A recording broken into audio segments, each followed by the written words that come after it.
vamos a comenzar.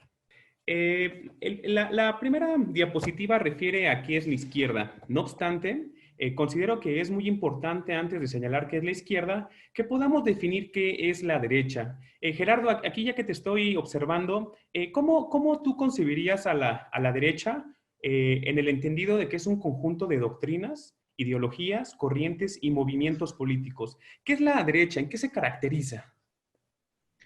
Pues bueno, la derecha vendría siendo un grupo eh, compacto, ¿no? Pues hay algunas asociaciones de empresarios donde pues ven por un bien común para pues, ciertos sectores, ¿no? Este, y pues bueno, la derecha en sí es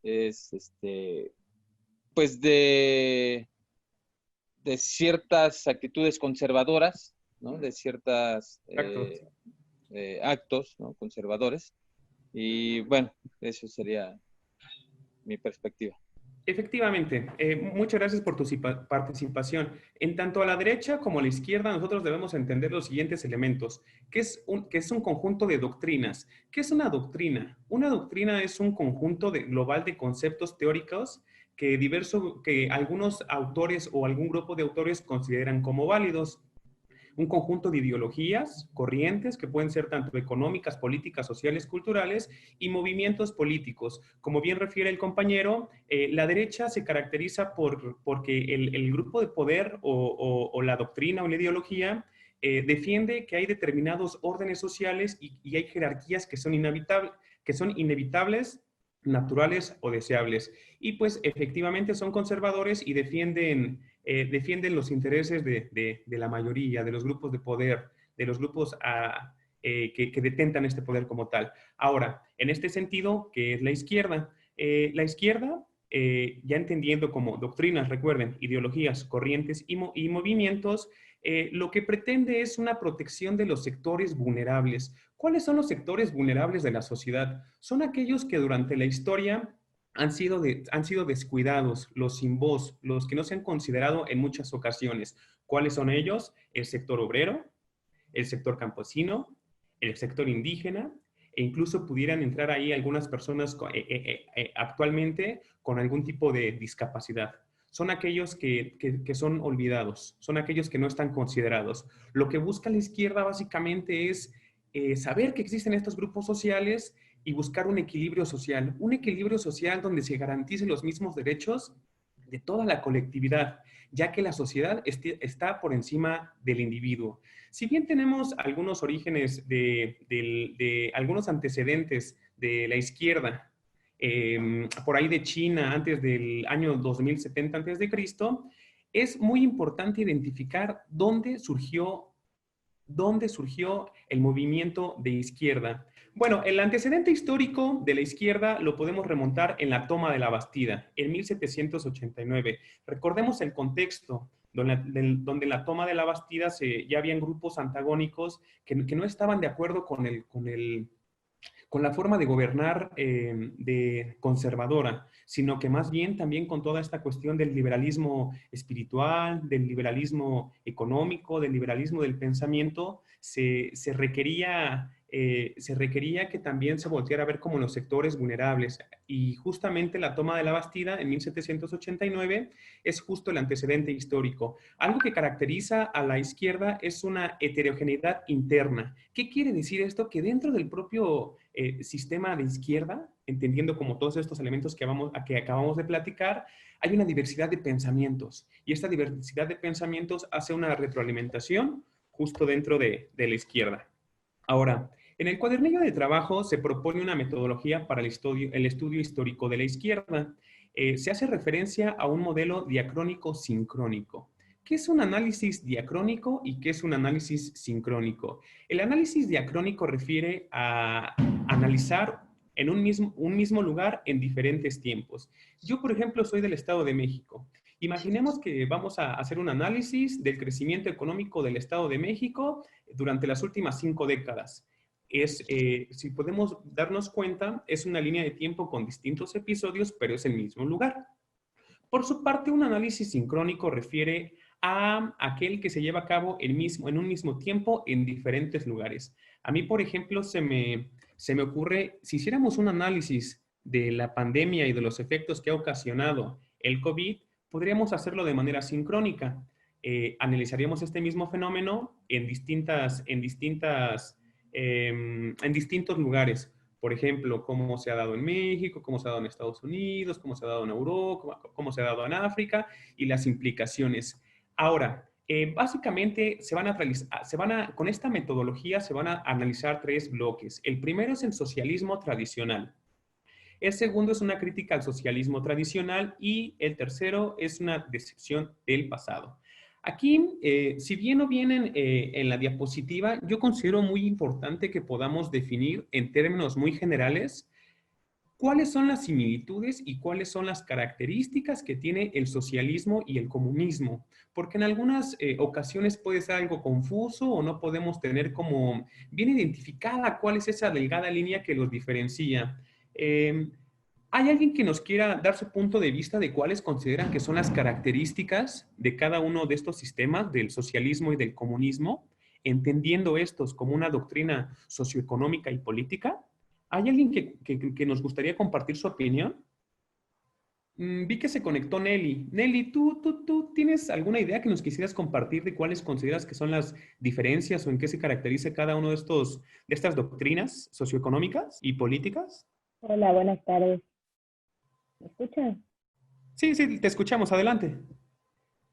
Bueno, pues el comunismo tengo entendido que es una manera pues una ideología que conlleva repartir el ingreso equitativamente, ¿no? Entre la población. ¿Es correcto? Ujú. Y tienden, por lo mismo tiende mucho a ser autoritario el gobierno comunista.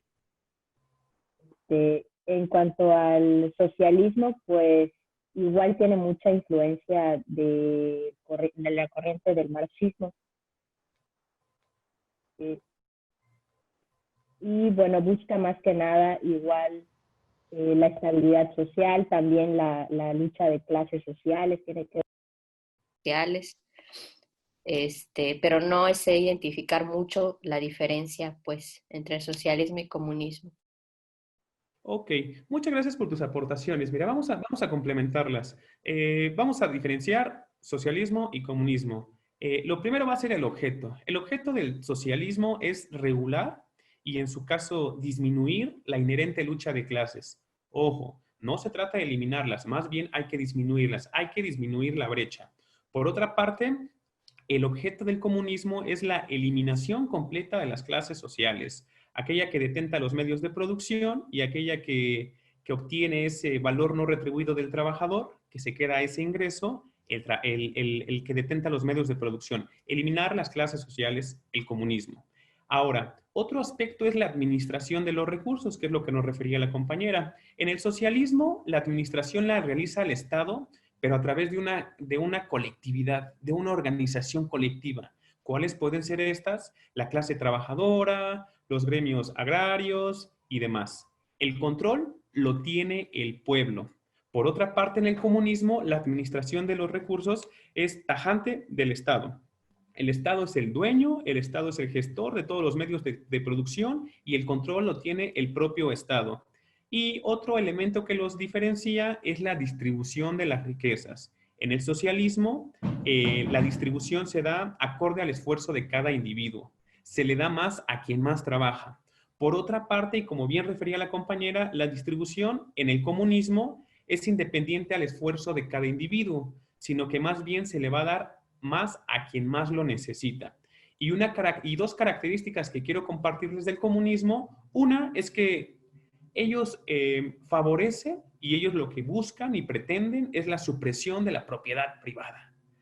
Y la otra, en términos coloquiales, pero también les puede ayudar para identificarlo, es que podemos identificar que el comunismo es una versión más extrema del socialismo. Aquí ya básicamente yo les comento, yo por ahí cuando tenía 18, 20 años, era más joven, yo tenía como muchas ideas como comunistas. Incluso tengo por acá mi manifiesto comunista y demás. Estaba leyendo los libros que tengo, pero fíjese que con el tiempo yo soy más de la idea que no, a mí yo no estoy de acuerdo con la distribución de la riqueza al que más lo necesita, sino del que más trabaja. Yo en este momento de mi vida pienso que el que más trabaja es aquel que debe comer más. Es una opinión personal. Ahora, tengo anotado a Juan Fernández. Mira, te voy a hacer una pregunta, Juan, si nos gustas apoyar con un comentario. Es un tanto compleja, pero en términos generales quisiera que me dieras tu opinión.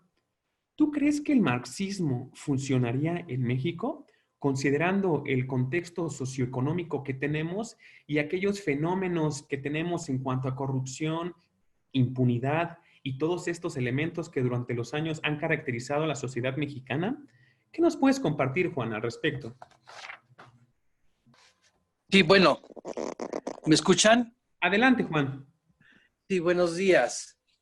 Mira, yo creo que sí pudiese funcionar, ya que el marxismo y el leninismo siempre era su dogma, su doctrina de a trabajo igual, salario igual. Y ahorita los salarios dentro de nuestra República Mexicana no están siendo equitativos. Con las reformas laborales han venido a estropear en mucho las conquistas y los logros sindicales hacia las clases obreras. De hecho, ahorita el sindicalismo mantiene nada más un solo monopolio con Napoleón, que por eso lo tienen ahí en el Senado, ¿no? Y ya no hay una lucha ni unas conquistas sindicales.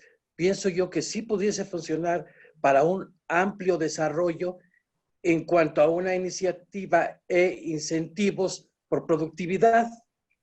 Elevaríamos la producción interna y por consecuencia un bienestar general. Es lo que yo pienso. Perfecto, sí, es muy interesante tu punto de vista y ahorita al final justo con lo que va, con el último tema que vamos a abordar, se va a retroalimentar mucho. Muchísimas gracias por tu participación, compañero. Ahora, bien,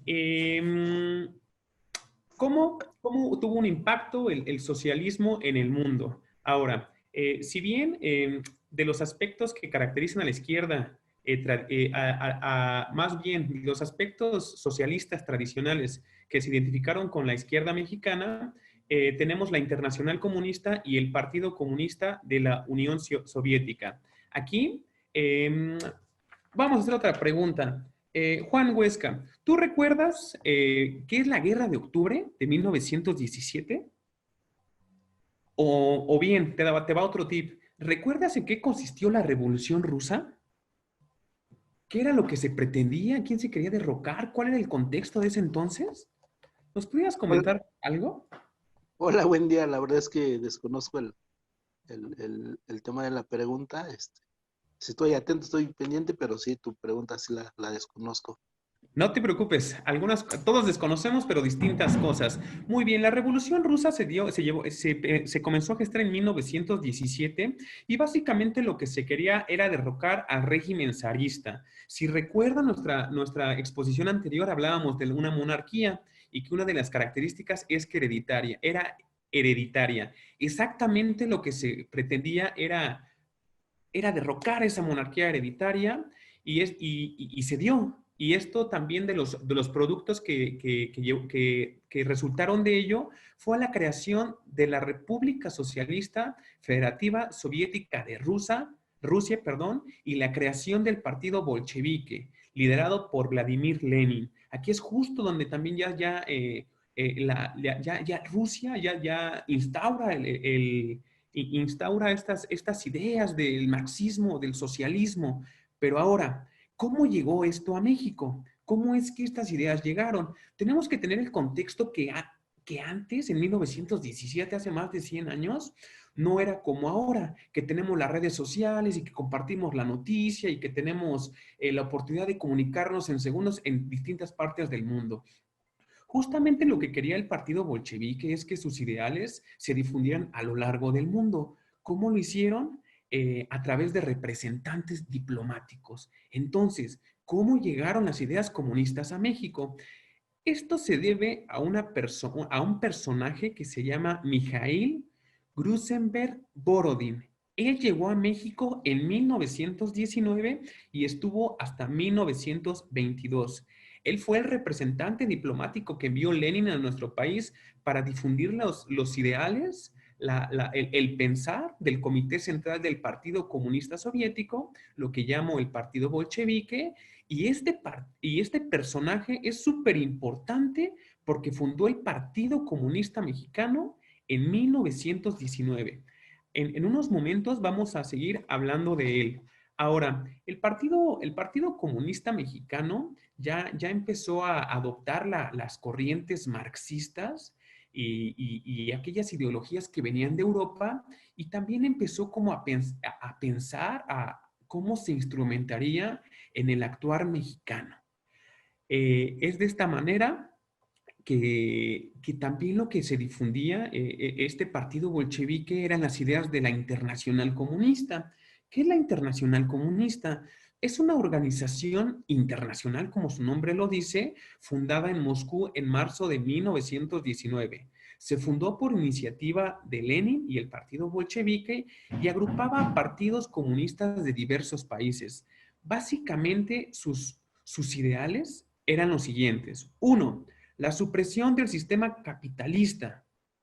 2. El establecimiento de la dictadura del proletariado. El proletariado es el que tiene la voz del pueblo, el que debe de gobernar. El otro aspecto era el establecimiento de una república internacional de los soviets. Otro, la completa abolición de las clases sociales. Y por último, la realización del socialismo como el primer paso para una sociedad comunista. Esto es lo que fijó la Internacional Comunista dentro de sus estatutos, en síntesis. Y esto se adoptó en el Partido Comunista Mexicano. Algo muy importante y que por favor les pido que lo subrayen y lo pongan en rojo, es que el primer antecedente socialista en México, en términos políticos e incluso electorales, es el Partido Comunista Mexicano. Justo ahora vamos a hablar de las primeras expresiones organizadas que tienen que ver con la izquierda, con el pensamiento de izquierda. En ese entonces recordemos que en nuestro país recién se había llevado a cabo la revolución y dentro lo que se quería era un reparto agrario porque teníamos tierra. En México tenemos muchos recursos naturales pero no se aprovechaban. Teníamos un sector obrero que no tenía reconocidos sus derechos mínimos, que no tenía un salario mínimo, que no tenía prestaciones sociales. Los indígenas básicamente no eran considerados. La situación económica no era tan favorable y había muchas presiones externas de algunos países. Más o menos es como el contexto que quiero que tengamos en mente.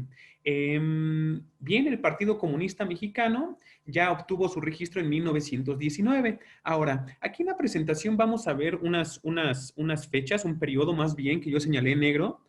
Aquí quiero hacer una aclaración. Estos periodos se refieren al año de fundación y al año de disolución del partido. No necesariamente el año de fundación es el año en el que obtuvo el partido. En el caso del Partido Comunista Mexicano, el año de registro lo obtuvo en 1922 y se consideró como una fuerza de oposición. Ellos fueron los antecedentes directos del socialismo, y el socialismo entendiéndolo también como buscar ese equilibrio social, buscar que los derechos no fueran de unos cuantos, darle voz a los sin voz. Esto ya se empezó a cocinar por ahí de 1920. Ahora, en el Partido Comunista hubieron algunas escisiones, reunificaciones y pasos por la clandestinidad. Básicamente, cuando hay algún elemento de oposición que surge, el que detente el poder actual lo que va a tratar es de disminuir sus fuerzas. Ahora, el legado del Partido Comunista es francamente laborista, es decir, tiene que ver con cuestiones laborales, la unión del proletariado, el reconocimiento de sus derechos, y también derivado de ello se le puede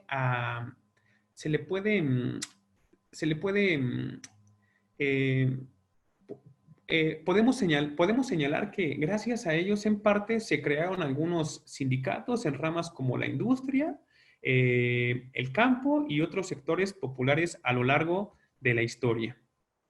Ahora, es importante señalar que este partido, estos ideales del Partido Comunista impactaron mucho principalmente en una figura que voy a abordar después, pero que quiero empezarles a platicar, en Lázaro Cárdenas.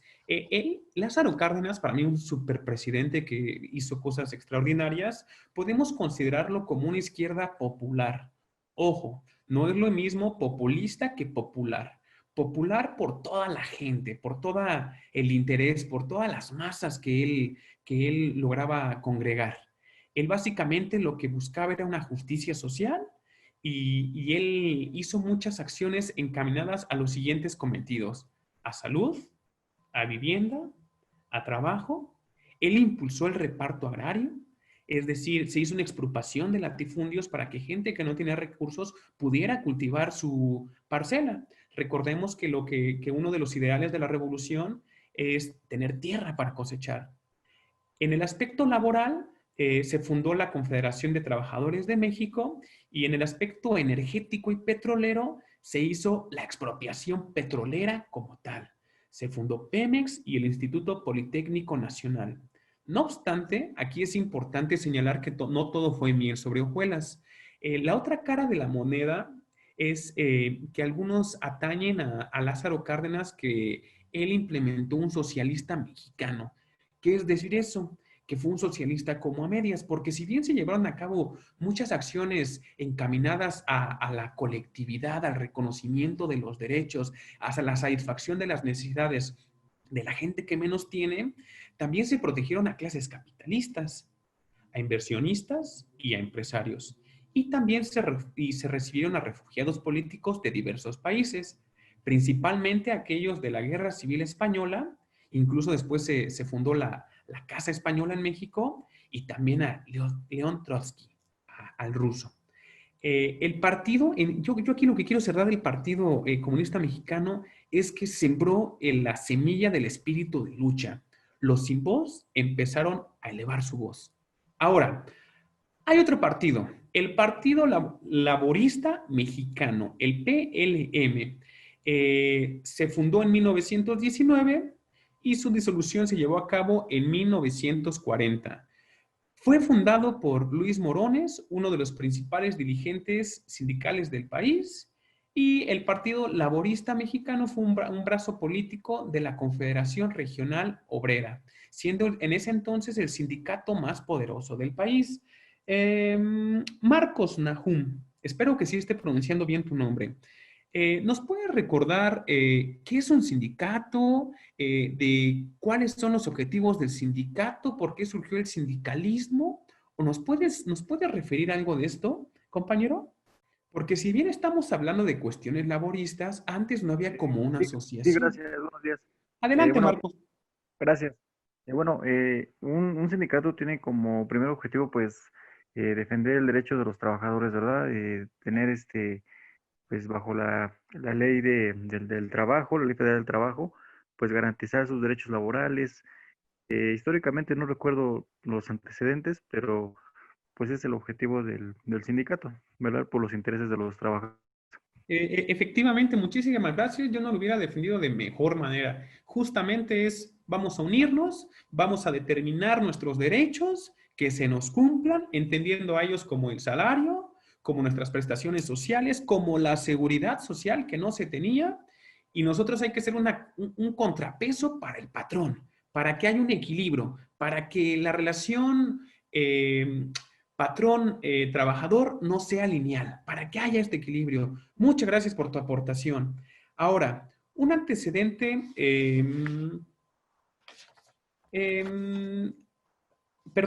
algo que quería comentarles es que un antecedente también del Partido Comunista Mexicano fueron los hermanos Flores Magón y el Partido Magonista. Y en 2016 también ya se empezó a vislumbrar como algún pensar de izquierda que se tradujo en cuestiones políticas por el Partido Socialista del Sureste de 1916, cuyo lema era trabajadores preparados para la República Comunista. Y otro dato importante, perdón, que también se me pasó decírselos, es que el Partido Comunista es considerado el primer partido de esta índole en toda Latinoamérica, que se caracterizó por tener una ideología política marxista y comunista. Ahora, ¿cuál creen en términos muy generales que fue, que fue el papel que desempeñaron los mexicanos comunistas en México? ¿En qué incidió? ¿Qué provocó? ¿Cuáles fueron los efectos? No sé si alguien me pueda compartir algo. ¿Qué le debemos a los comunistas mexicanos que empezaron a adoptar estas ideologías en México? Bueno, ellos se destacaron por un actuar en cuanto a luchas por el socialismo, la democracia y la libertad. Fueron los primeros que también se empezaron a preocupar por esto. En la cuestión educativa, que a mí me gusta mucho hablar de ello, yo trabajo en una universidad, ellos también favorecieron la educación rural, la definición socialista, es decir, que es de todos, que es gratuita, que es laica. Con los años ya se fue puliendo esto, y también ellos favorecieron la organización sindical de los maestros. También, también abonaron a algunas otras esferas de la cultura mexicana, como el arte, y también derivado de ello se fundó el periódico Machete. En ese entonces, un periódico de izquierda que tenía una perspectiva justamente de oposición. Y también la gente los comunistas que pertenecían a este tipo de partidos, ellos también fueron partícipes de los principales movimientos obreros, campesinos y populares que se llevaron a cabo en nuestra historia. Por ejemplo, el movimiento ferrocarrilero del 58-59, donde básicamente se quería reconocer el derecho de estas personas, y la participación del movimiento en 1968. En un momento vamos a hablar de ellos. Ahora, en cuanto al Partido Laborista Mexicano, ya regresando a esto, y disculpen que haya hecho el paréntesis, pero a lo largo de toda la presentación vamos a escuchar socialismo, comunismo, por eso era importante precisarlo. Les voy a dar otros datos. El Partido Laborista Mexicano, como les señalé, y como bien lo señaló el compañero, buscaban el reconocimiento de los derechos laborales. Impulsaron muchísimo a la educación y a la protección de los artesanos. Reconocieron su creatividad intelectual en los productos que ellos elaboran. Y también siempre optaron por el mejoramiento de las condiciones de los sectores vulnerables. El mejoramiento de la vivienda, la alimentación, que era un aspecto súper fundamental, y la seguridad social. Se crearon también los sindicatos, y ahí se empezaron a surgir, se hicieron las asociaciones y derivó en todas estas cuestiones. Ahora, ¿cuáles fueron los presidentes del Partido Laborista Mexicano? Fueron Álvaro Obregón, de 1920 a 1924, fue Plutarco Elías Calles, del 24 al 28, y fue Emilio Portes Gil, de 1928 a 1930. Ahora, empecemos a hablar de los antecedentes del PRI, del Partido Revolucionario Institucional. Ahora vamos a abordar al Partido Nacional Revolucionario. Se fundó en 1929 y su disolución se llevó a cabo en 1938. Fue fundado por Plutarco Elías Calles. Ahora, ¿alguien recuerda qué es el Maximato? Ulises, tú que te gusta muchísimo la historia, amigo, ¿qué es el Maximato y por qué se caracterizó? ¿Qué nos puedes compartir? Pues el Maximato es el periodo histórico en el que, pese a que ya había dejado el poder institucional, cuando menos, Plutarco Elías Calles, su figura era tan avasalladora que dominó a los próximos 3 presidentes. Entonces era común la frase en los periódicos de que el presidente vive aquí, pero el que manda vive enfrente, porque la casa de Plutarco Elías Calles pues, estaba enfrente de Palacio Nacional. Entonces, su línea, él daba línea política a estos presidentes, les decía cómo actuar, incluso líderes políticos se referían a él antes que al presidente en turno, y que finalmente se puso término cuando subió al poder el general Lázaro Cárdenas, que decidió cortar por lo sano, por decirlo de alguna manera, y lo mandó de embajador a fines prácticos, exilió a Plutarco Elías Calles. Si no, si hubiera seguido esta figura. Efectivamente, y esto justamente va a ser congruente con lo que vamos a exponer. Y si nos damos cuenta, como bien señala Ulises, Plutarco Elías Calles, él ya había sido presidente del 24 al 28, tuvo su influencia en Emilio Portes Gil y aún así después fundó este partido, el Partido Nacional Revolucionario. Y justamente ya del Maximato, no lo puedo explicar de mejor manera, ya tenemos esta referencia política que duró del 98 a 1934 hasta Lázaro Cárdenas. Ahora, ¿cuál fue el propósito del Partido Nacional Revolucionario? El propósito ideológico fue transitar de un gobierno de caudillos, entendiendo al movimiento, al caudillismo, como aquel que se caracterizaba por un líder carismático, que representaba los intereses de las multitudes y resolvía los problemas comunes. Si bien fue necesario por el contexto histórico, ya se ocupaba transitar a eso. ¿Hacia qué se ocupaba transitar? Hacia un gobierno institucional. Este fue el fin, uno de los propósitos principales del Partido Nacional Revolucionario. Este partido se definía como un partido de campesinos y de trabajadores, pero no pretendía la abolición de la propiedad privada. Por el contrario, defendía la propiedad agraria, comercial e industrial, que cada quien tenga su predio, que cada quien tenga su inmueble y que en función de ello genere los recursos para subsistir. Este partido se caracterizó por alentar tres apartados centrales. El primero era la educación. En cuanto a educación, ellos procuraban elevar el nivel cultural por medio de una escuela activa y utilitarista, activa en el aspecto de que se llevara a cabo, que hubieran más escuelas, que se llevara esta actividad en las aulas y que también tuviera un uso, que fuera justamente aprovechada, que redituara en algo, que no solamente se enseñara cultura, sino un modo de vivir, habilidades, destrezas para el desempeño profesional y a la que tuvieran acceso grandes masas de población, principalmente rural y también urbana. Los otros apartados centrales de este Partido Nacional Revolucionario se asociaron a la agricultura y a la industria. Aquí es muy importante señalar que en 1934 se fijó el primer salario mínimo de alcance nacional. Antes, si revisamos la historia del salario, los antecedentes del salario mínimo, podemos identificar que estas atribuciones más bien eran de competencia municipal, estatal y de algunas asociaciones, pero no se tenía un salario mínimo nacional. En 1934 se logró. ¿Cuáles fueron los presidentes del Partido Nacional Revolucionario? Fueron dos, Abelardo Rodríguez, de 1932 al 34, y Lázaro Cárdenas, de 1934 a 1940. Con ello dio fin el maximato, como bien refería nuestro compañero Ulises. Ahora, también el PMR ya como que había cumplido con su función y entonces fue cuando Lázaro Cárdenas dijo, no, ¿saben qué? Tenemos como que darle otra vertiente. Recordemos que los partidos políticos como el derecho, como la propia política, tienen que adecuarse al contexto específico de la sociedad y tienen que satisfacer sus necesidades. En este sentido, Lázaro Cárdenas, en 1938, instaura el Partido de la Revolución Mexicana, cuyo lema era por una democracia de los trabajadores.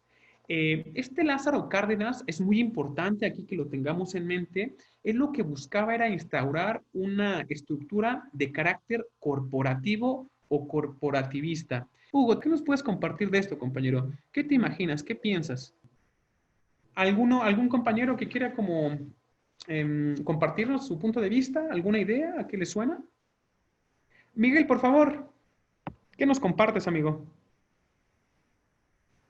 Bueno, buenos días. El corporativismo es la forma de estructurar el Estado en el que los sindicatos, los obreros, los patrones, el sector agrario, el educativo, el de salud, se integran con el mando de poder del gobierno central.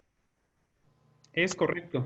Sí, es justamente eso. Y básicamente lo que se buscaba con este corporativismo, lo que pretendía este Lázaro Cárdenas, era que los intereses de los ciudadanos fueran representados por los sectores, no ver al individuo en lo singular, en la unidad, sino como lo plural, como el conjunto de las necesidades, como bien señala el compañero.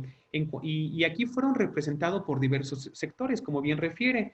Por ejemplo, en el obrero estaba la Confederación de Trabajadores de México y el Sindicato de Electricistas, entre algunos otros ejemplos. En el campesino había ligas de comunidades agrarias, confederaciones agrarias y otros similares. Estaba el sector popular, integrado por toda la colectividad, por toda la población, y estaba el sector militar, básicamente caracterizado por la armada y el ejército.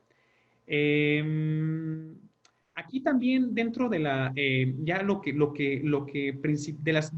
principales aspectos que buscaba favorecer el Partido de la Revolución Mexicana era el fomento de la construcción de habitaciones populares, porque ya la dinámica poblacional iba creciendo, de repente no había dónde vivir, había hacinamiento en muchos lugares y se buscaba como estas habitaciones populares. Si nos damos cuenta, no eran como habitaciones, no eran casa habitación para una sola persona, sino de la colectividad. Por eso lo asociamos a la cuestión del corporativismo.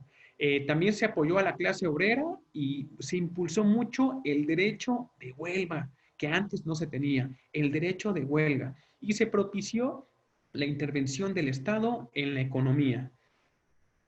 Otros aspectos muy importantes es que durante el periodo que comprendió el poder aplicado por el Partido de la Revolución Mexicana, se creó el Instituto Mexicano del Seguro Social y el Instituto Nacional de Cardiología. ¿Cuál fue el presidente por excelencia del Partido de la Revolución Mexicana? Fue uno solo, que fue Manuel Ávila Camacho, el cual estuvo de 1940 a 1946.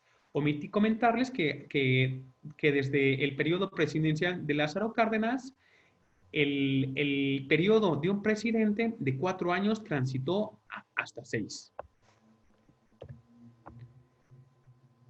Ok, ahora vamos a hablar del Partido Revolucionario Institucional. Aquí es importante hacer como una acotación porque de repente, sobre todo los que somos más jóvenes, lo hablo a título personal, creemos que el PRI se caracteriza por lo que conocemos, ¿no? Por la impunidad, por la represión de ciertas ideas, de grupos sociales, por algunos movimientos sociales que se han llevado a cabo, por la corrupción, por fraudes electorales, pero no siempre fue así. Es muy importante como saberlo. El Partido Revolucionario Institucional se fundó en 1946 y está vigente hasta la actualidad.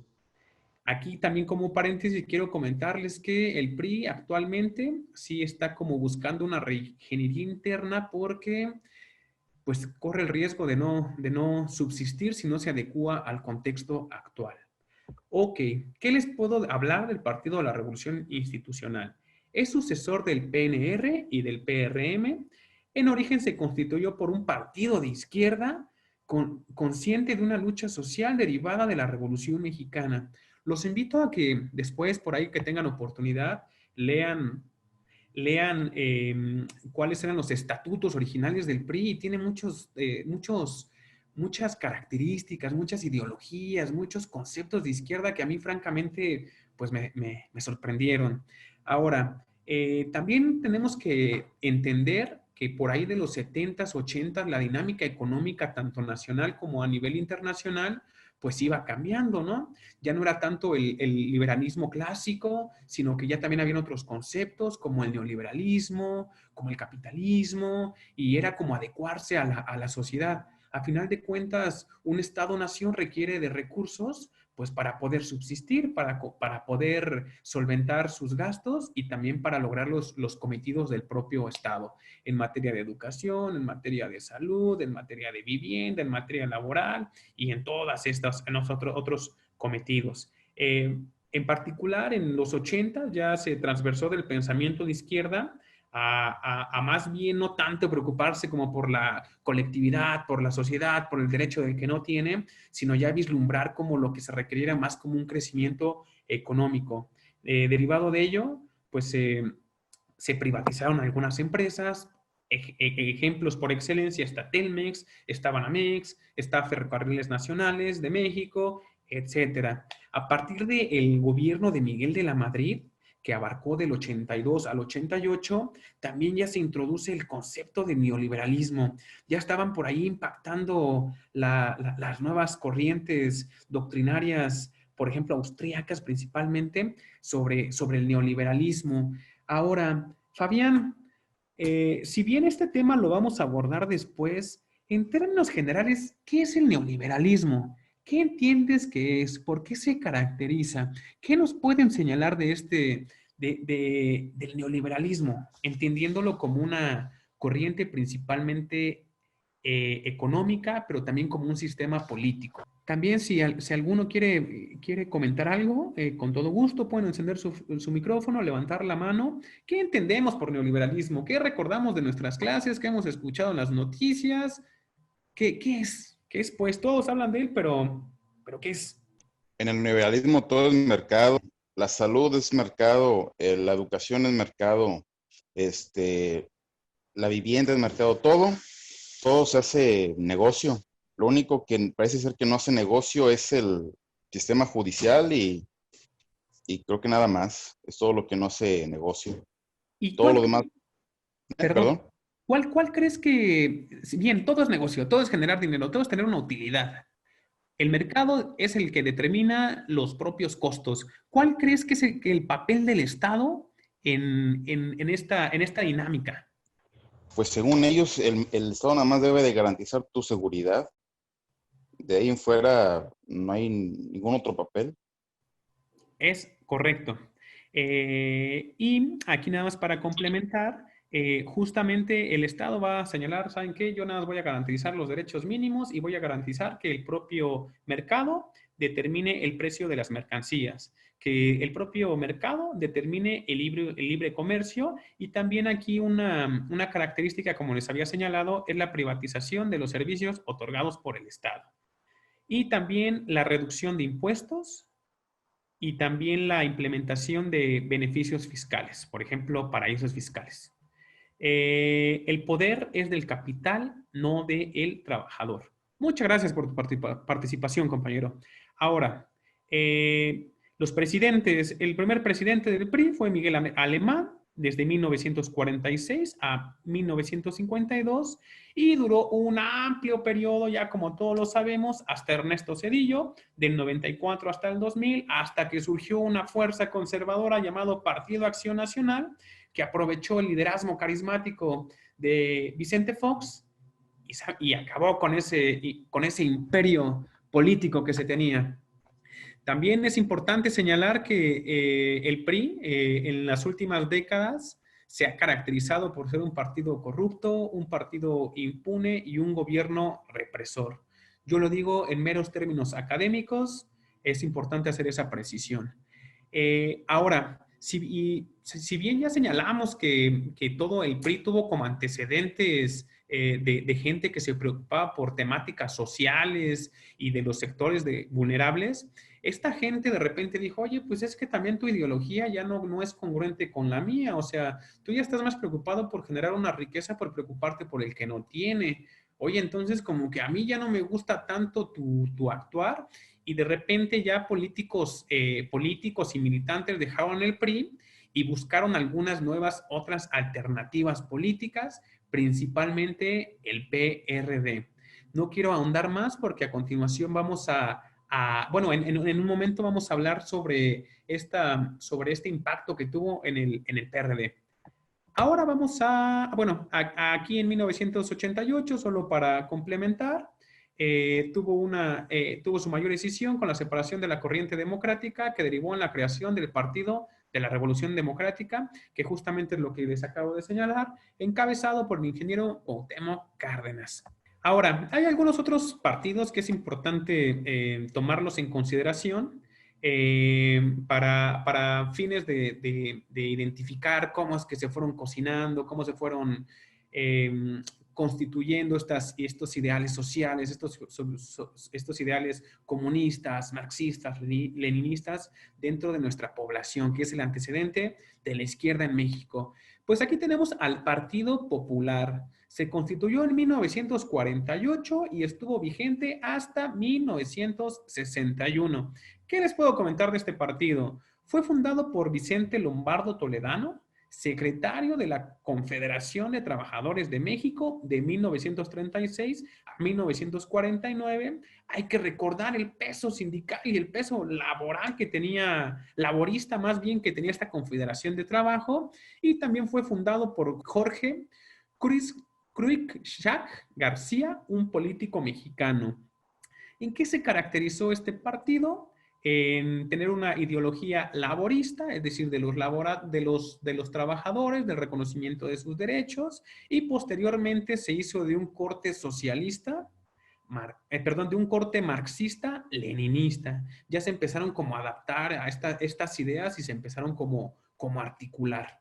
Entre sus ideales principales se encontraron ellos se encontraban abiertos al diálogo y se encontraban abiertos al diálogo con las poblaciones, pero también ellos eran fieles seguidores fervientes de la ideología y de los principios de la Unión Soviética.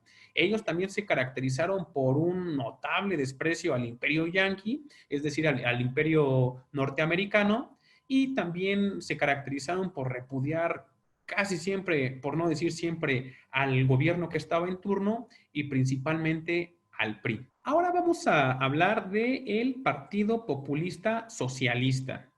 En 1961, este partido se transformó en una organización marxista-leninista que ya se empezó a adaptar al contexto político, económico y social de México. En 1952, Vicente Lombardo se postuló como candidato a presidente, mismo que perdió. Quedó en cuarto lugar y obtuvo en ese entonces aproximadamente el 1.99% de los comicios. Desde 1958, con en ese entonces presidente Adolfo López Mateos, hasta 1988, postuló al mismo candidato del PRI. Es decir, ellos no postulaban un candidato propio, sino que más bien apoyaban al del PRI, y por eso este partido es considerado como un paraestatal, como un partido dependiente del Estado.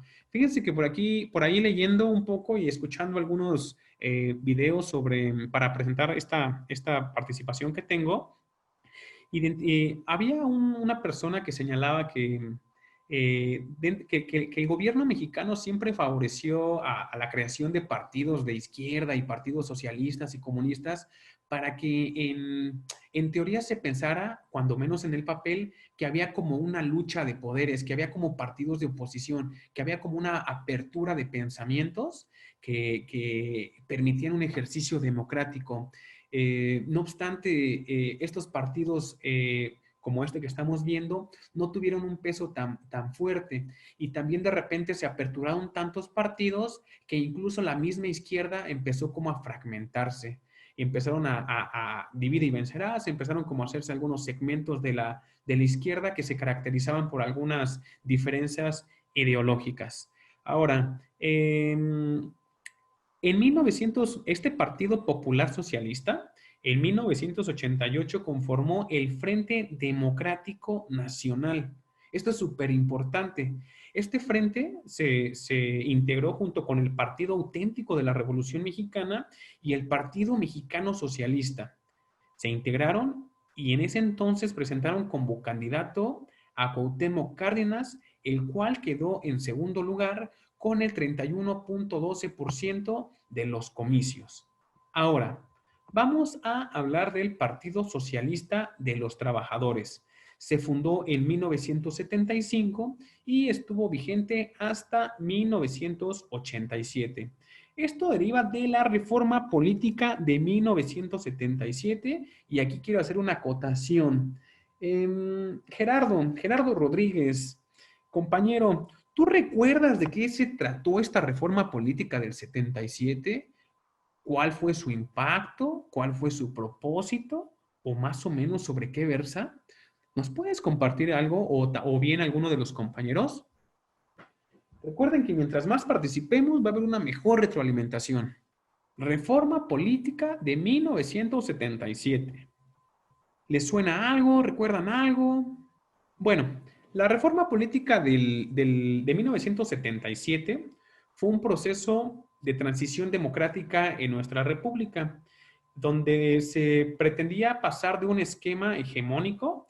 Recuerdan que en la exposición anterior hablamos sobre que había básicamente que el sistema político estaba sustentado en 3 partidos en las últimas décadas: el PRI, el PAN y el PRD. Pero si nos damos cuenta, no había como otros partidos que fueran surgiendo, y esto de cierta manera se hacía hegemónico y se hacía lineal. Justo lo que se quería era transitar de este esquema hegemónico a un modelo de pluripartidismo. Mientras más partidos hayan, se creía que iba a haber mayor participación ciudadana, que iba a haber una mayor retroalimentación de ideas, que iban a haber más grupos de poder, que a final de cuentas el resultado es que quien fuera elegido iba a ser como representando, que iba a ser como, que su elección iba a ser como más legítima, pues. Pero aquí es muy importante señalar, mientras más partidos hayan, los votos se dividen y se diluyen. Por eso, si bien surgieron muchos partidos de política como se lo refería, estos tenían cada vez menos votos y no podían tener una presencia en cuanto a fuerza política como ellos hubieran querido. Ahora, vamos perdón, del Partido Socialista de los Trabajadores. Les tengo por aquí unas notas. Ok. En 1987, este partido se renombra como Partido del Frente Cardenista de Reconstrucción Nacional y muchos de sus miembros transitaron hacia el PRD. Este partido, el Partido Socialista de Trabajadores, se declaraba en favor de los principios del socialismo y por la transformación y ellos optaban por la transformación de una sociedad mexicana hacia una comunidad de orden superior en la cual no existía la opresión y la explotación. La verdad, teóricamente suena muy bonito, suena como romántico, pero pues era complicado considerando la situación sociopolítica en la que estaba nuestro país. Asimismo, este partido consideraba que los trabajadores organizados serían capaces de sobreponerse a la fuerza del capital, luego un ideal meramente marxista, y abrir nuevos horizontes a la propiedad estatal y la social. También este partido se caracterizó por censurar la corrupción, los fraudes, y siempre declaró que su lucha se llevaría a cabo mediante vías legales. Ahora sí, continuemos con el Partido Social Unificado de México. ¿Qué les puedo decir de este partido? Se creó en 1981 y estuvo vigente 6 años hasta 1987. Fue heredero del Partido Comunista Mexicano. Ahora, su objetivo fundamental de este partido era tomar el poder político para transformar la sociedad mexicana capitalista. Recordemos en los 80s el contexto económico capitalista de nuestro país, capitalista transitando a neoliberalista, en donde los medios de producción sean de propiedad social y no del privilegio de unos tantos. Igual, si nos damos cuenta, es meramente marxista y comunista este pensar. Este partido también, asimismo, buscaba una nueva clase de hombres que fueran libres de prejuicios y que no tuvieran desigualdades, lo cual, porque ellos argumentaban que estas dos cuestiones originaban la propiedad privada. El ideal del partido buscaba una profunda transformación de las relaciones económicas, sociales y políticas. Y también, por último, se tenía el ideal de regir su vida interna por una democracia más amplia, aceptando, esto está muy bonito, aceptando a todos sus miembros, aceptando el punto de vista de la mayoría y respetando el derecho de la minoría a expresarse. Estos, en términos generales, eran los ideales del Partido Socialista Unificado de México. Ahora, hablemos del Partido Mexicano de los Trabajadores. Se constituyó en 1974 y estuvo vigente hasta 1984, 10 años. Este partido tuvo su origen en movimientos estudiantiles del 68 y destaca su participación de algunos intelectuales y políticos como Heberto Castillo, un ingeniero y político, Carlos Fuentes y Octavio Paz, grandes escritores mexicanos, y Luis Villoro, un filósofo, investigador, profesor y diplomático mexicano. Aquí me gustaría que alguno de nuestros compañeros, sobre todo que vivieron en carne viva este movimiento del 68, nos pudieran comentar en términos generales cómo creen que era cómo se vivió ese contexto social, político en México. No sé si alguien nos pudiera compartir su experiencia de cómo vivieron esos movimientos. Se los agradecería muchísimo y creo que retroalimentaría mucho esto que estamos hablando. Vamos a ver si alguno de nuestros compañeros nos puede como compartir su punto de vista. Espero que sí. Lamentablemente nadie se animó. Pero en fin, continuemos. Vamos a hablar ahora sí del Partido de la Revolución Democrática, del PRD. Se constituyó el 5 de mayo de 1989, como ya se los había señalado, por Cuauhtémoc Cárdenas. También participaron en su constitución Porfirio Muñoz, Ifigenia Martínez, Andrés Manuel López Obrador, entre otros miembros históricos como algunos que ya les señalé hace algún momento. Ahora, es importante señalar que el Partido Mexicano de los Trabajadores y el Partido Socialista Unificado de México se fusionaron en el Partido Mexicano Socialista. Este Partido Mexicano Socialista fue el último esfuerzo que hubo para unificar a los diferentes partidos de izquierda mexicanos, y es muy importante también señalar que este Partido Mexicano Socialista fue el último partido político que usó oficialmente la palabra socialista. Ahora, aquí quisiera como reflexionar, ya para entrar de lleno con el PRD, todo este contexto histórico, los pensadores, los partidos, sus ideales, lo que buscaban, su lucha, esto sentó las bases del PRD porque se conjuntó, se integró por muchos políticos, muchos pensadores, muchos militantes, mucha población que se caracterizaron por ser pensadores reflexivos, pensadores de izquierda, personas que luchaban y que luchan por causas sociales, por reconocer la fuerza que tienen los gremios obreros, los campesinos, y cuya lucha refiere hacia la justicia social. Recuerden, la justicia social. Yo desde que estudié Derecho y Filosofía del Derecho, me gustó mucho este término. Yo les comparto que yo tengo preespecialidad en Derecho Social.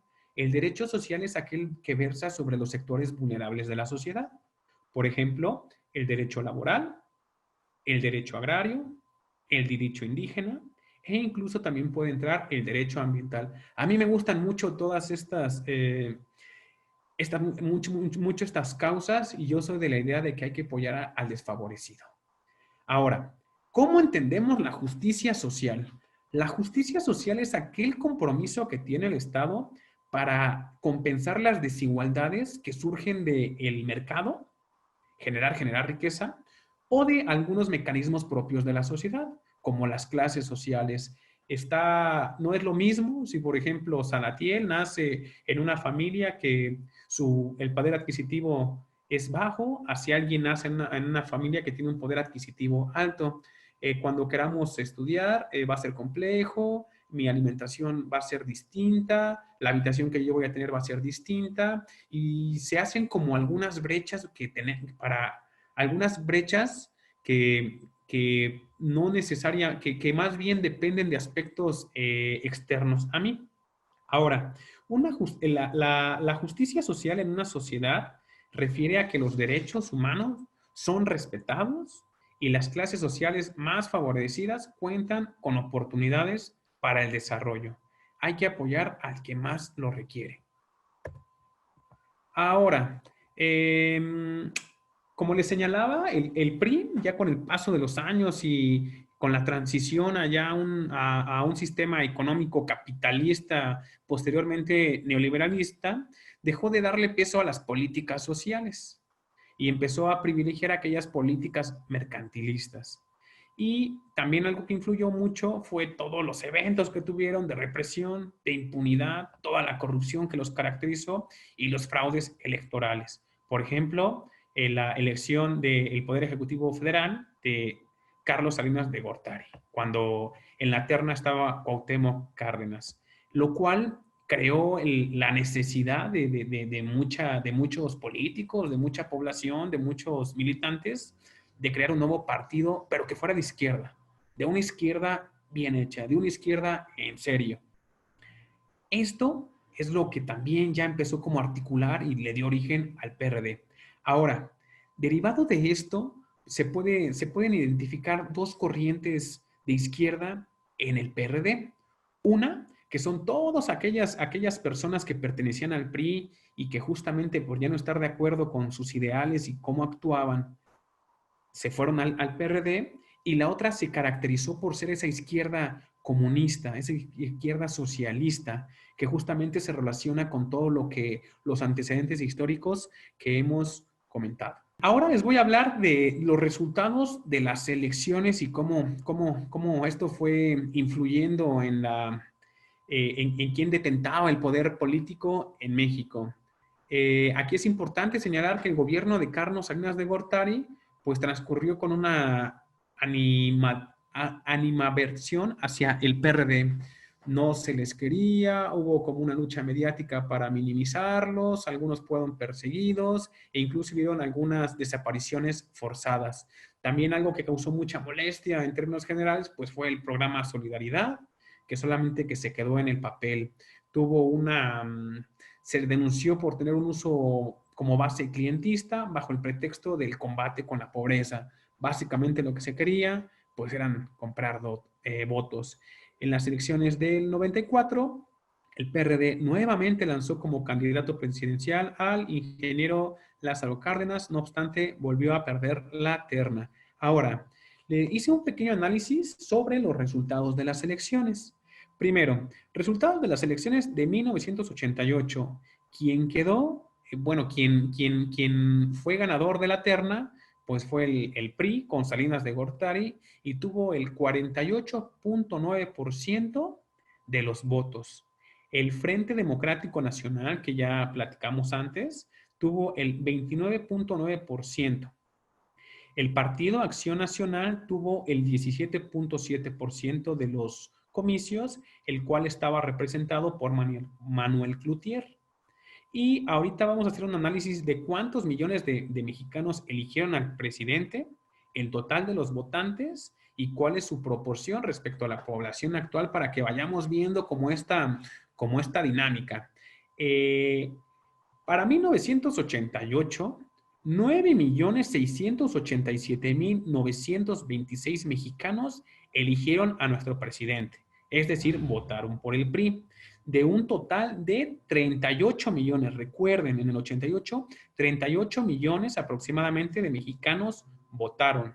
Ahora, considerando a los 9.6 millones que eligieron al presidente, si hacemos la proporción con la población actual de México, que son 128 millones de mexicanos aproximadamente, el 7% de la población eligió al presidente. Aquí es importante señalar, y seguramente lo vieron cuando se abordó el tema de democracia, que nuestro país es la democracia, el que gana es el que tiene la mayoría relativa y no la mayoría absoluta. La mayoría absoluta sería más bien de que en nuestra propia legislación electoral se dijera, para que los comicios sean válidos, se requiere que cuando menos el 50% más uno o determinada cantidad de la población vote. En caso de que no se cumpla este porcentaje, se tienen que hacer unas nuevas votaciones hasta que se cumpla este mínimo para que se tenga una representación de la población. No obstante, en nuestro país no es así. Y de hecho, a los que sean estudiantes de ciencias políticas, de derecho, por ahí hay un tema de investigación súper interesante que por ahí hay un área de oportunidad que pueden abordar. Sino que la mayoría proporcional es si votaron 10 millones de personas, de ese 10 millones el que tenga la mayoría gana. Si votaron 100,000 personas, el que tenga la mayoría gana. Así es nuestro sistema electoral. Ahora, ¿cuál fue la dinámica de los resultados de las elecciones de 1944? El PRI nuevamente ganó con el 48.7%, con Ernesto Zedillo, el cual fue el presidente de la República. Aunque aquí, como bien sabemos, originalmente el candidato era Donaldo Colosio, pero debido a su asesinato, pues el suplente obtuvo su lugar y en este caso quedó Ernesto Zedillo como en ese entonces presidente de la República. Como les señalaba, el 48.7% votó por el PRI. El PAN obtuvo el segundo lugar, desplazó al Frente Democrático Nacional, cuyo representante fue Diego Fernando de Ceballos con el 25.9% y el PRD, con Cuauhtémoc Cárdenas nuevamente, obtuvo el 16.6% de los comicios. Si nos damos cuenta respecto a las votaciones del 88 al 94, prácticamente el PRD o su antecesor obtuvo 13.3 puntos porcentuales menos. El total de votantes que eligieron al presidente fueron 17.181.651, casi el doble que los comicios anteriores, de un total de 35.2 millones de mexicanos que eligieron al presidente. Hubo una disminución de casi 3 millones de mexicanos entre los comicios del 88 y del 94. Ahora, si hacemos la proporción de los votantes que eligieron al PRI, es el 13.2% de la población actual es el que eligió a nuestro, en ese entonces, presidente. Ahora, vamos a hablar de ya el PRD pues se caracterizó por ser un grupo antagónico, un grupo de oposición, un grupo que apoya las causas sociales y evidentemente pues ya con los años fue teniendo como más seguidores, más militantes, se fue reforzando su estructura interna y pues esto derivó en triunfos electorales. Vamos a abordar algunos. El primer jefe de gobierno, porque si recordamos antes la figura eran regentes o jefes de departamento del Distrito Federal, fue Cuauhtémoc Cárdenas en 1999. De ahí hasta 2019, los jefes de Estado fueron del PRD, y ya posteriormente de Morena. Ahora, ¿cuáles fueron otros triunfos del PRD? Les voy a mencionar algunos. En 1998, el PRD con el PAN ganó la gubernatura en Zacatecas. El gobernador de la entidad federativa fue Ricardo Monreal Ávila con el 44%. En 1998, el PRD, junto con el Partido del Trabajo, el Partido Verde Ecologista, ganó la gobernatura de Tlaxcala con el 46.5%, cuyo gobernador fue Alfonso Sánchez Anaya.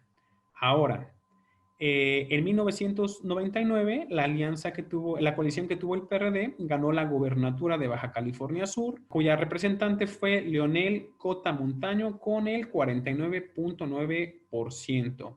Ahora, el tropiezo del PRD en el 2000, ¿a qué se refiere? Las elecciones del 2000, el PAN, en coalición con el Partido Verde Ecologista, obtuvo el 45.2%, cuyo candidato fue Vicente Fox y fue nuestro presidente durante el sexenio del 2000 al 2006. El PRI quedó como en el segundo lugar cuyo candidato fue Francisco Labastida con el 36.1%. Y el PRD junto con el Partido del Trabajo, el Partido Convergencia, el Partido Alianza Social y el Partido de la Sociedad Nacionalista, tuvo el 16.6%. Fue el mínimo que se tuvo y fue la última ocasión en que Cuauhtémoc Cárdenas fue candidato a la República. En ese entonces, en las elecciones del 2000, 37.6 millones de mexicanos participaron en los comicios y haciendo la proporción respecto a la población actual, el 12.5% de la población eligió a nuestro presidente. Ahora, y es una apreciación personal, ¿por qué ganó Fox? Aquí yo quisiera que también, ya siento que hablé mucho y me gustaría que me compartieran su punto de vista. ¿Cuáles creen que fueron los aspectos para que el PAN le quitara el trono al PRI y para que Vicente Fox ganara? ¿Qué se imaginan que fue? ¿Qué aspectos influyeron? ¿Qué elementos lo determinaron? ¿Qué me pueden decir, compañeros? Eso ya nos tocó a todos. Hola, ¿qué tal? Buenas tardes. Bueno, sin lugar a duda, por principio de cuenta, creo que debíamos dejar claro que en México no se podía hablar de la izquierda sin mencionar al Partido de la Revolución Democrática. Justo como ya ese conglomerado, si me permiten la expresión, de todos los partidos políticos y movimientos sociales que lo antecedieron para darle vida y nacimiento a lo que hoy llamamos PRD.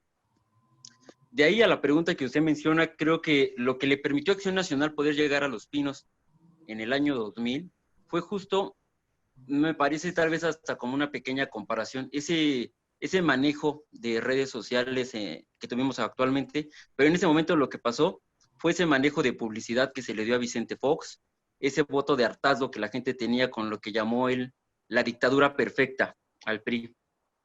Lo que la gente denominaba como teníamos, sí, justo una dictadura perfecta, que eran siempre los mismos, que era cíclico, que era mucha corrupción, que los dinosaurios, que no había una democracia, que no se cambiaba el poder, que no había mayor voto que el del presidente. Lo que decía el presidente se hacía en las cámaras, en la de diputados, en la Cámara de Senadores, se hacía en los congresos locales, hasta incluso llegaba a premiar hasta en los cabildos, en los estados. El PRI tenía un poder total y absoluto. Y cuidado y alguien alzara la mano porque le cortaban el dedo. Cuidado y alguien dijera algo en contra de la vestidura presidencial, porque pareciera historia, pero lo estamos viviendo, ¿no? Que es lo mismo. De pronto, si tú te atrevías a decir desde la oposición que el presidente estaba equivocado con alguna política pública o alguna medida hacia el exterior, pues estabas mal. Y estabas en contra del presidente y estabas en contra del país. Y merecías menos que la hoguera por hablar en contra del partido oficial, en contra del PRI. Y justo eso fue lo que le permitió a Vicente Fox. Recuerdo muy bien una entrevista en debate que estaba Fox, el ingeniero Cárdenas y Labastida, me parece que era el candidato por el PRI a la presidencia, si no mal recuerdo. Y la palabra que se le acuñó mucho a Vicente Fox del hoy para poder llevar a cabo un debate más amplio. Y justo todo ello fue lo que le permitió a Acción Nacional llegar a la presidencia, el poder ventilar ese cambio, esa democracia, con una persona, con Vicente Fox, que también tiene un antecedente importante cuando fue diputado federal. Era un diputado pues bastante aguerrido, que también llegó a cerrar carreteras como lo hacíamos nosotros en el PRD, desde las calles. Fox llegaba a hacer mucho el movimiento social. Insisto, eso creo que le permitió a Acción Nacional el poder llegar, ese hartazgo que tenía ya la gente, ese discurso tan mencionado de un cambio, de democracia, de ampliar y de abrir las cámaras. La palabra es suya, licenciado. Muchas gracias y qué atinado comentario. Rigoberto, ¿nos puedes compartir tu opinión, por favor? Sí, claro, bueno, me parece también un poquito que repasáramos lo que sucedió en 1997. La llegada al gobierno capitalino de Cuauhtémoc Cárdenas fue como una consolidación del PRD en su crecimiento político, porque en este año también se creció de manera importante en la Cámara de Diputados. El efecto de Cárdenas en el año 97 no solamente fue la capital del país, sino fue en la República. Yo creo que fue un error de Cárdenas y creo que Cárdenas lo dejó sentir al interior del PRD, el que buscara su tercera oportunidad para el año 2000 como candidato a presidente, puesto que eso sí desgastó y sí creó una incisión al interior del PRD. Esto es en el 97, fue un gran acierto. Él pensó que lo podía repetir en el año 2000, pero fue contraproducente, lamentablemente. Hay que recordar que Porfirio Muñoz Ledo y algunos otros personajes salen del PRD y buscan para el año 2000 el tema de ser candidato por el PARN, el Partido Auténtico de la Revolución Mexicana, que ya venía antes también. Ese mal cálculo de parte del PRD y de su dirigente Cárdenas, y yo creo que sí el hartazgo, pero también la manera en que Fox aprovechó los elementos de discusión nacional que había. Una fue el tema del Fobaproa. El tema del Fobaproa fue un tema muy combatido por nosotros del PRD. Lo llevamos a las calles, lo llevamos a mesas de consulta y la población lo entendió. Fue tan importante la discusión del Fobaproa que Vicente Fox lo usó en su discurso y llevó un paquete de CDs a un programa televisivo para decir que él ya tenía toda la información del Fobaproa, que la iba a ventilar y que iba a castigar esa corrupción. Me parece que ese fue un elemento que muchos no analizan, pero muy importante, porque el otro elemento que ahorita consolidó en parte el triunfo de Andrés Manuel el año 2018 fue la discusión de la corrupción. Así como en el año 2000 se enfrascaron el Cárdenas y Fox contra la corrupción del PRI, sucedió algo similar ahora en el 2018. Entonces, ¿por qué perdimos en el 2000? Por un desgaste y una incisión, un mal cálculo en el PRD. Por eso bajamos. ¿Y por qué en el 2018 le funcionó el tema de la corrupción? Porque es un tema que funciona al pueblo. Es un tema que el pueblo detestamos. Caeremos en prácticas, quizás, pero detestamos. Creo que son factores muy importantes que los partidos políticos y sus dirigentes en ocasiones olvidan. Y desgraciadamente el PRD lo estuvo olvidando en los últimos tiempos. ¿Es cuánto? Les agradezco muchísimo por su participación, coincido plenamente y yo solamente agregaría dos elementos. Uno es meramente estadístico, fue por la propia inercia política de que el PAN cada vez tuvo más militantes, más seguidores, aprovechó estos elementos, este contexto que bien señalan ustedes y pues justamente fue por eso. Y el otro que podría decir fue que pues Fox era un líder carismático. Lamentablemente no siempre al momento de elegir a nuestro representante lo hacemos por las propuestas, por los ideales, por sus antecedentes, sino también por la cuestión de si nos cae bien, si nos cae mal, si es como populacho, si es del pueblo, si sufrió igual que uno. Un ejemplo bien claro pues fue nuestro presidente Enrique Peña Nieto, ¿no? Yo soy del Estado de México y en muchísimas pláticas no saben a mí la molestia y el malestar interno que me causaba después de leer a Rousseau, a Montesquieu, después de leer la Constitución de 17 y de repente que digan yo voto por él porque está guapo, pues al final de cuentas pues se vale, ¿no? Se vale su punto de vista y yo creo que también por ahí eso también terminó de detonar. Muy bien, muchísimas gracias por su comentario. Cuando ustedes retroalimentan, esto se hace muchísimo mejor. Ahora, en el 2000, AMLO logró su triunfo para ser jefe de gobierno del Distrito Federal. También es importante señalar que Andrés Manuel López Obrador ocupó el cargo de la presidencia del Partido de la Revolución Democrática del 2 de agosto de 1996 al 10 de abril de 1999. Lo dejó justamente para ser candidato a jefe de gobierno del Distrito Federal, como ya lo señalamos. Ahora, posterior a este periodo, el PRD tuvo otros nuevos triunfos. En 2001, el PRD junto con el Partido del Trabajo y el Partido Alianza Social y el Partido de la Sociedad Nacionalista y Convergencia, ganó la gobernatura de Michoacán y el gobernador electo fue Lázaro Cárdenas Batel con el 41.9%.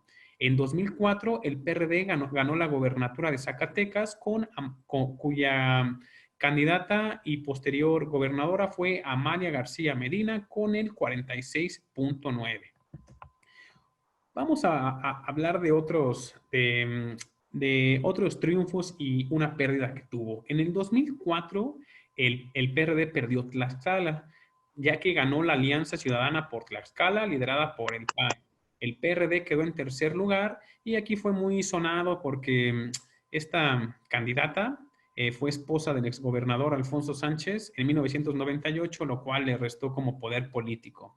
En el 2005, el PRD, junto con el Partido Convergencia, ganó la gobernatura de Baja California Sur, con en ese entonces candidato Narciso Agudez Montaño con el 45.4%. En 2005, el PRD, junto con el Partido Convergencia, ganó la gobernatura de Guerrero, cuyo gobernador fue Seferino Torreblanca Galindo con el 55.1%.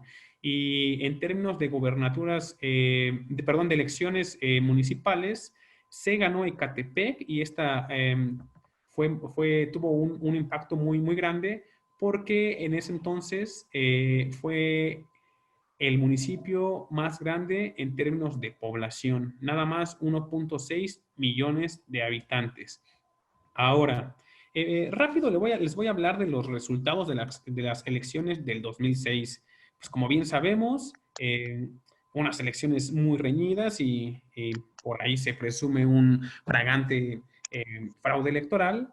Ganó el PAN con Felipe Calderón como partido único con el 35.9%. El PRD, junto con el Partido del Trabajo y Convergencia en la Coalición por el Bien de Todos, cuyo candidato fue Andrés Manuel López Obrador, tuvo el 35.29%, y el PRI, en coalición con el Partido Verde Ecologista, cuyo candidato fue Roberto Madrazo, obtuvo el 22% de los comicios. 15.284.000 personas eligieron al presidente de la República de un total de 41.7 millones. Si hacemos la proporción a la población actual, el 11.8% de la población eligió al presidente. Aquí la diferencia, ya que refiere el INE, perdón, en ese entonces el IFE, fue de 0.62 puntos porcentuales, 0.62, ni 1 punto porcentual, lo cual en términos absolutos son 243.934 votos, siendo la diferencia más pequeña en una votación. Como les señalo, se presume un fraude electoral y pues como señaló en algún momento nuestro expresidente, haya sido como haya sido, Felipe Calderón ganó la contienda. Y aquí fue muy cuestionado que no se contó con el apoyo del líder Cuauhtémoc Cárdenas. Ahora, les voy a hablar rápido de los resultados del 2012. Aquí el PRI nuevamente obtiene el poder y la coalición Compromiso por México del Partido Revolucionario Institucional con el Partido Verde Ecologista obtuvo el 38.2%. El PRD, junto con el Partido del Trabajo y Movimiento Ciudadano, en la coalición Movimiento Progresista, con Andrés Manuel López Obrador, obtuvo el 31.6%. Y el PAN, cuya candidata fue Josefina Vázquez Mota, obtuvo el 25.4%. 19.158.592 votantes eligieron a nuestro presidente, de un total de 50.1 millones de votantes. Si hacemos la proporción, 15% de la población actual eligió a nuestro presidente. Ahora, en 2018, siendo los últimos comicios federales, Morena, junto con el Partido del Trabajo y el Partido Encuentro Social, igual candidateando a Andrés Manuel López Obrador en su coalición Juntos Haremos Historia, obtuvo el 53.19%. Es el número más alto. En segundo lugar quedó la coalición Al Frente de México, que obtuvo el 22.8%, cuyo candidato fue Ricardo Anaya, y el PRI, con el Partido Verde Ecologista, y el PNA, con la coalición Todos por México, obtuvo el 16.4%. Aquí es muy importante señalar que 30.113.483 habitantes eligieron al presidente de la República con un total de votantes de 56.6 millones de mexicanos. Es el número más alto, la participación más alta que se ha tenido, y yo de verdad tengo la esperanza de que en los próximos comicios también haya una participación ciudadana tan alta. Si hacemos la proporción, el 23.6% de la población actual eligió a nuestro presidente. Creo que alguien quería comentar algo. Aquí ya vamos a finalizar, me voy a apurar. Aquí tengo una pregunta, me gustaría retroalimentar, pero por cuestiones de tiempo creo que no se va a poder, pero ojalá después la podamos retomar. Sobre todo aquellos militantes ya de muchos años en el PRD, me gustaría conocer su opinión.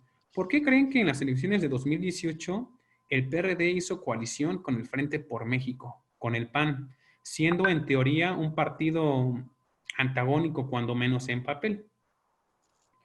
Ojalá que después tengamos como oportunidad de retroalimentar esto. Básicamente, para finalizar, ya también para no disponer de su tiempo, el PRD, ¿cuáles son sus perspectivas y desafíos? Una es convocar a jóvenes a reinventar la democracia, es algo que yo aplaudo. Yo creo que algo natural de los partidos políticos y de todas las organizaciones es innovar, es adecuarse al contexto actual, es actualizarse como tal. Y por eso el PRD convoca a jóvenes para reinventar la democracia. Hay que escucharlos, hay que saber su punto de vista, hay que trabajar de la mano con ellos. Si se combina la juventud con experiencia, yo creo que puede haber una muy buena sinergia que les puede redituar mucho. Y ahorita como PRD yo considero que están en un momento coyuntural para recuperar esa fuerza perdida. Yo les aseguro que el PRI ahorita está sufriendo porque tienen que hacer una reingeniería. Ellos, es un caos. Ya perdieron su fuerza política que tuvieron durante tantos años. Es momento de recuperarla. Allí está el área de oportunidad. Y sobre todo, que se mantenga esos ideales de izquierda. Si hay un partido de izquierda, es el PRD. Continuamos con esa dinámica. Ahora, tuve oportunidad de leer el programa Inmediato. Otro México es posible, y me pareció bastante grato. Tiene tiene algunas ideas, tiene algunos objetivos, propósitos, estratégicas que se me hacen muy pertinentes para la sociedad actual. Básicamente, yo nada más quisiera leerles los ejes que considera este programa Inmediato del PRD.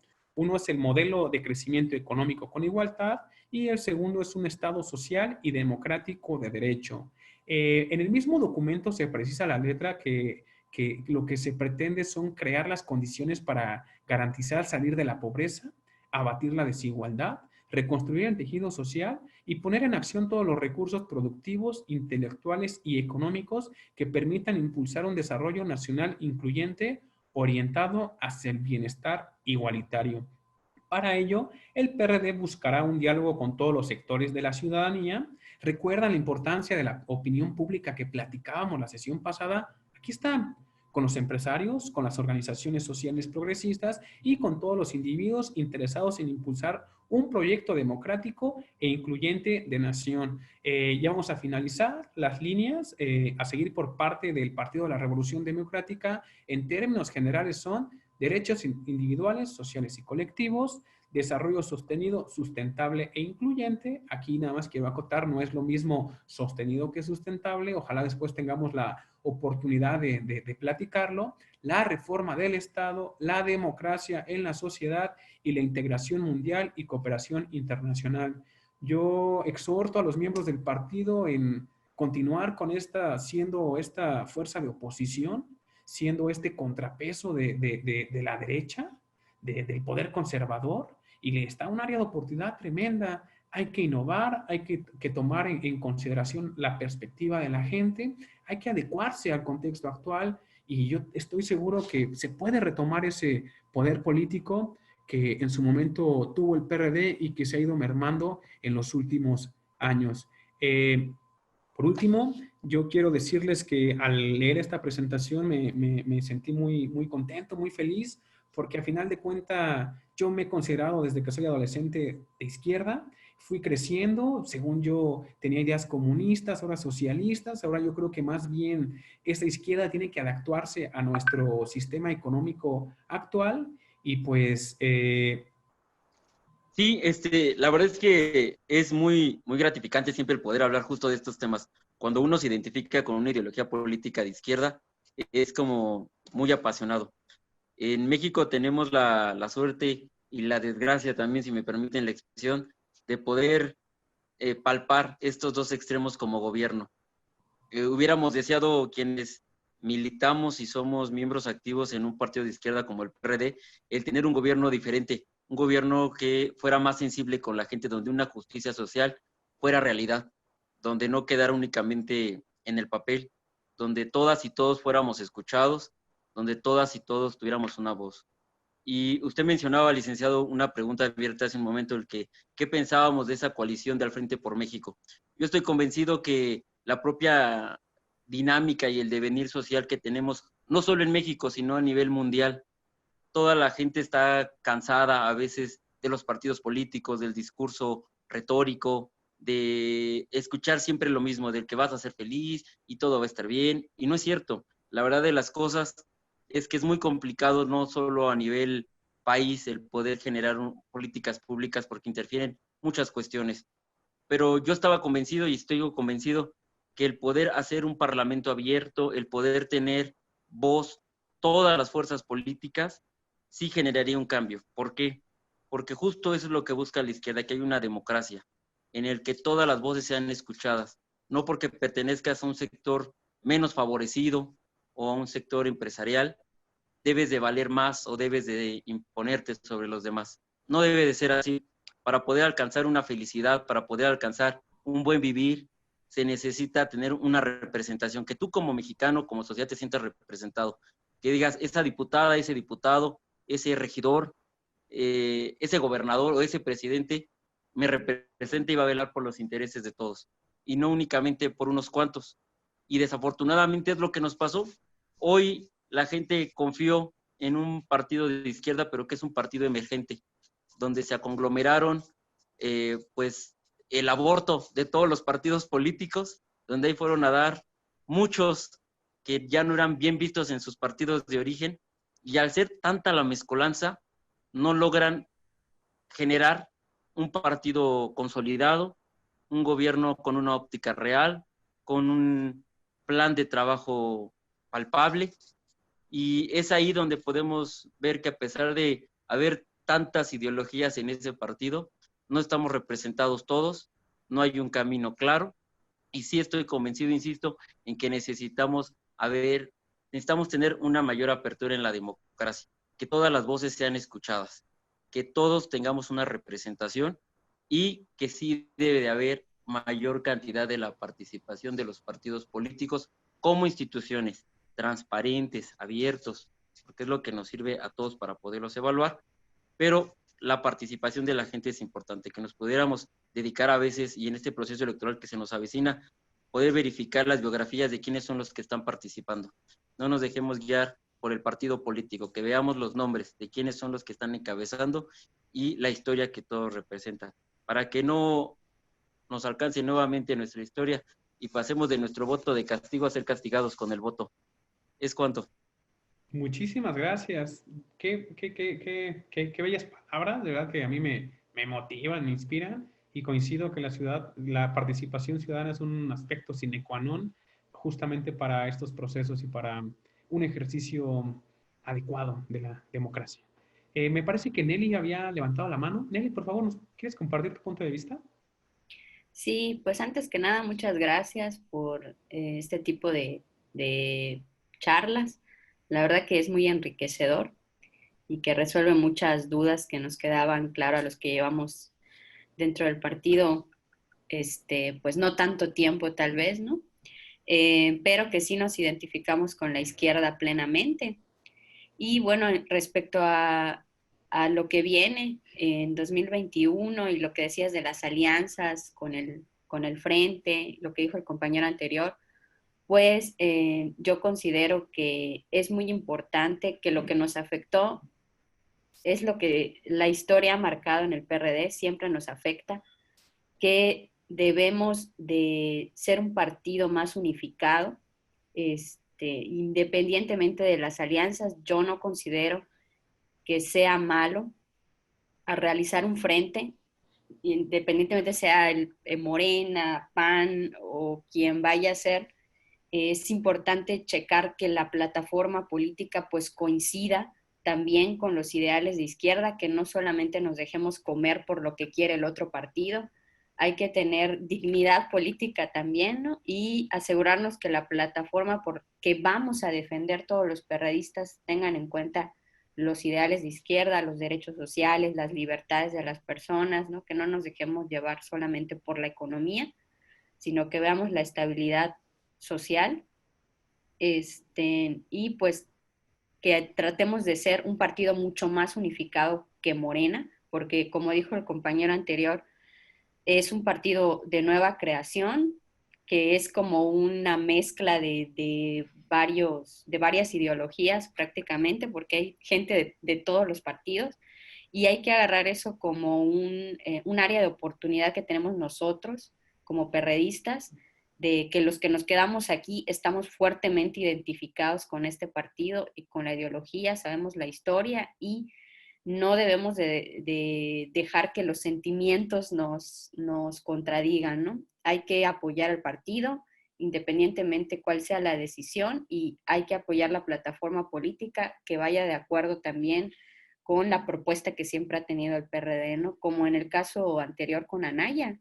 Considero que su plataforma política tenía muchas cosas que coincidían con la ideología de izquierda, era una buena plataforma política.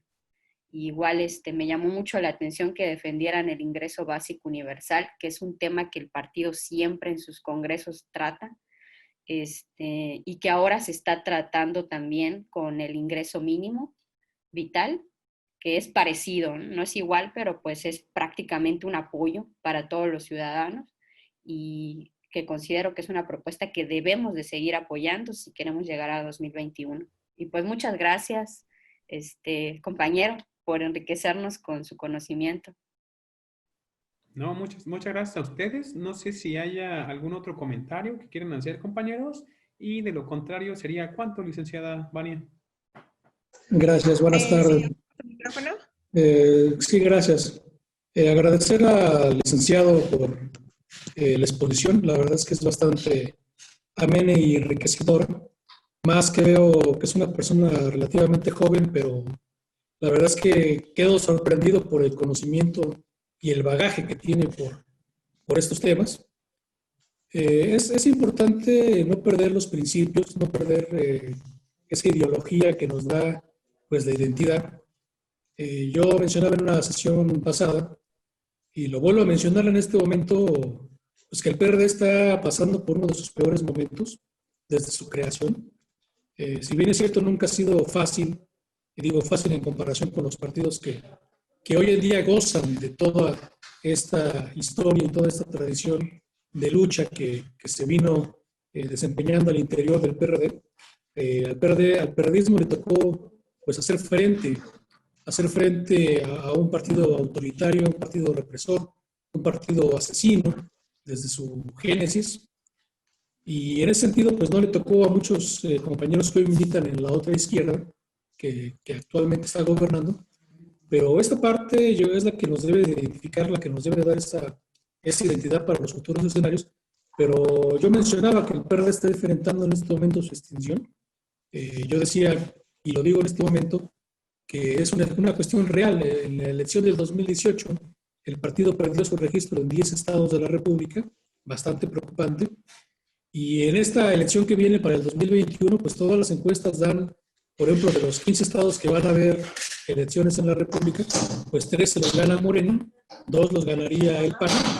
En el Estado de México, donde yo radico, pues prácticamente con excepción de 4 o 5 municipios, todos parece ser por las encuestas que saca Mitofsky, que saca Massive Caller, que sabe que han estado ahorita pues muy latentes, pues que Morena va a arrasar esa parte, ¿no? Entonces, yo difiero un poquito del comentario de mi compañero y amigo Héctor, también amigo de mi municipio, en el sentido de que pues esta cuestión que el PRD ha dejado de lado, que el PRD ha ido perdiendo en el transcurso, la disolución de su ideología. Y digo la disolución porque ahorita que daba el expositor su discurso, yo recordé que anteriormente pues la base militante del partido pues nunca esperaba una retribución económica. O sea, la base militante del partido era eso, que gente que estaba identificada con una ideología por un cambio, por un proyecto, por mejorar las condiciones de vida de su entorno, de ellos mismos. Pero a raíz de que Andrés Manuel fue presidente del partido, se empezó esta disolución de la izquierda ideológica, porque fue cuando se crearon las famosas Brigadas del Sol, pero ya toda la militancia del partido se le empezó a dar una lana, se le empezó a pagar.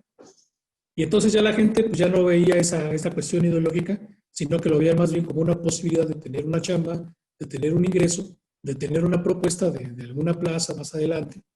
Y entonces esa situación, pues digo, la crea Andrés Manuel, la veo muy palpable en Morena, con sus famosos siervos de la nación, que era su base brigadista, ahora son los que andan haciendo y levantando censos en todas las comunidades, pero le siguen pagando y desafortunadamente para nosotros ahorita, pues el PRD, al tener esa disolución con el devenir de los años, pues yo veo con preocupación que en septiembre, que es el próximo Congreso Nacional, que se plantee la modificación de la línea política, se plantee la modificación de los estatutos para una posible alianza con el PRI.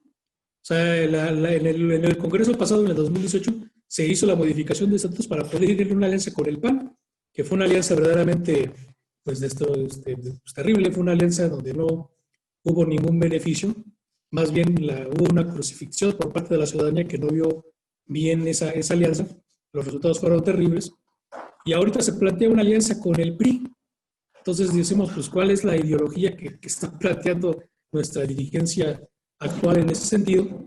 Y vaya, yo creo que lo importante de este tipo de temas de debate, de discusión, y sobre todo, pues, que la base militante tenga bien marcada, pues, cuál es la ideología política de izquierda, lo que platicamos en otra sesión, cuál es el planteamiento político de nuestro partido, para que entonces sí, como lo menciona mi compañero Héctor, pues tengamos una seria y clara diferenciación de qué es lo que es Morena actualmente, qué es lo que es el PRD en este momento, porque desafortunadamente pues la gran mayoría de masas pues ya no las trae el PRD, la gran mayoría de masas ya están simpatizando con Morena, porque desafortunadamente, como lo menciona nuestro ponente, ¿no? Desde nuestra génesis, el PRD dependió de la figura de grandes caudillos. O sea, si bien es cierto, tuvimos la figura emblemática del ingeniero Cuauhtémoc Cárdenas, Porfirio Muñoz Ledo, el mismo López Obrador, pues salirse estas figuras, el PRD no ha podido hacer una situación